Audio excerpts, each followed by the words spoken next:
अरुणाचल प्रदेश के मेचुका में गुरु नानक देव तपस्थान को बौद्ध मंदिर में बदलने के शिरोमणि गुरुद्वारा प्रबंधक कमेटी के दावे को तब ठेस पहुंची जब अल्पसंख्यक आयोग की बैठक में कोई सिख प्रतिनिधि नहीं पहुंचा, जबकि गुरुद्वारे में बौद्ध मंदिर बनाए जाने की तस्वीरें सामने आने के बाद एसजीपीसी ने ही केंद्र सरकार को इसकी जांच के लिए कहा था। मीटिंग के जारी मिनट्स के अनुसार 18 मई को convention hall tourist laws Mechuka में राष्ट्रीय अल्पसंख्यक आयोग के उपाध्यक्ष करसी के डेरबू और सदस्य रिंचेन लामो की अध्यक्षता में एक बैठक आयोजित की गई। इस बैठक में मौजूद चीडेन गाइबो ने गुरुद्वारे पर एसजीपीसी के दावे को निराधार और अप्रामाणिक बताया। उन्होंने कहा कि ये साबित करने के लिए कोई सबूत नहीं है कि श्री गुरु नानक देव जी ने कभी इस जगह का दौरा किया था।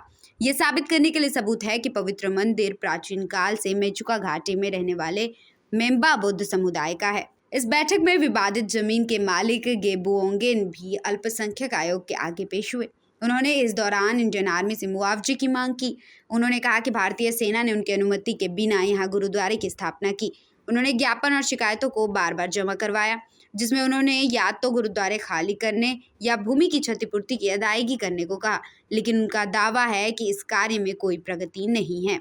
Bureau report SMZ news India. Arunachal Pradesh के मेचुका में गुरु नानक देव तपस्थान को बौद्ध मंदिर में बदलने के शिरोमणि गुरुद्वारा प्रबंधक कमेटी के दावे को तब ठेस पहुंची जब अल्पसंख्यक आयोग की बैठक में कोई सिख प्रतिनिधि नहीं पहुंचा, जबकि गुरुद्वारे में बौद्ध मंदिर बनाए जाने की तस्वीरें सामने आने के बाद एसजीपीसी ने ही केंद्र सरकार को इसकी जांच के लिए कहा था। मीटिंग के जारी मिनट्स के अनुसार 18 मई को convention hall tourist laws Mechuka में राष्ट्रीय अल्पसंख्यक आयोग के उपाध्यक्ष करसी के डेरबू और सदस्य रिंचेन लामो की अध्यक्षता में एक बैठक आयोजित की गई। इस बैठक में मौजूद चीडेन गाइबो ने गुरुद्वारे पर एसजीपीसी के दावे को निराधार और अप्रामाणिक बताया।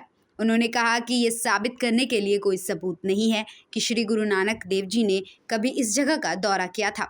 ये साबित करने के लिए सबूत है कि पवित्र मंदिर प्राचीन काल से मेचुका घाटी में रहने वाले मेम्बा बुद्ध समुदाय का है। इस बैठक में विवादित जमीन के मालिक गेबुओंगेन भी अल्पसंख्यक आयोग के आगे पेश हुए। उन्होंने इस दौरान इंडियन आर्मी से मुआवजे की मांग की। उन्होंने कहा कि भारतीय सेना ने उनकी अनुमति के बिना यहाँ गुरुद्वारे की स्थापना की। उन्होंने ज्ञापन और शिकायतों को बार बार जमा करवाया, जिसमें उन्होंने या तो गुरुद्वारे खाली करने या भूमि की क्षतिपूर्ति की अदायगी करने को कहा, लेकिन उनका दावा है कि इस कार्य में कोई प्रगति नहीं है।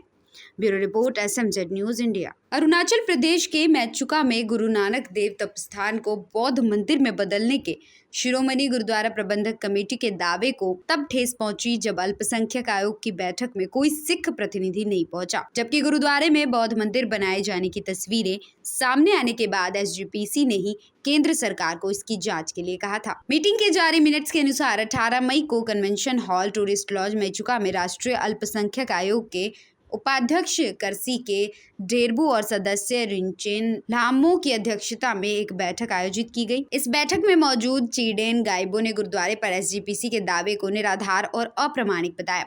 उन्होंने कहा कि ये साबित करने के लिए कोई सबूत नहीं है कि श्री गुरु नानक देव जी ने कभी इस जगह का दौरा किया था। ये साबित करने के लिए सबूत है कि पवित्र मंदिर प्राचीन काल से मेचुका घाटी में रहने वाले मेम्बा बुद्ध समुदाय का है। इस बैठक में विवादित जमीन के मालिक गेबुओंगेन भी अल्पसंख्यक आयोग के आगे पेश हुए। उन्होंने इस दौरान इंडियन आर्मी से मुआवजे की मांग की। उन्होंने कहा कि भारतीय सेना ने उनकी अनुमति के बिना यहाँ गुरुद्वारे की स्थापना की। उन्होंने ज्ञापन और शिकायतों को बार बार जमा करवाया, जिसमें उन्होंने या तो गुरुद्वारे खाली करने या भूमि की क्षतिपूर्ति की अदायगी करने को कहा, लेकिन उनका दावा है कि इस कार्य में कोई प्रगति नहीं है। Bureau report SMZ news India.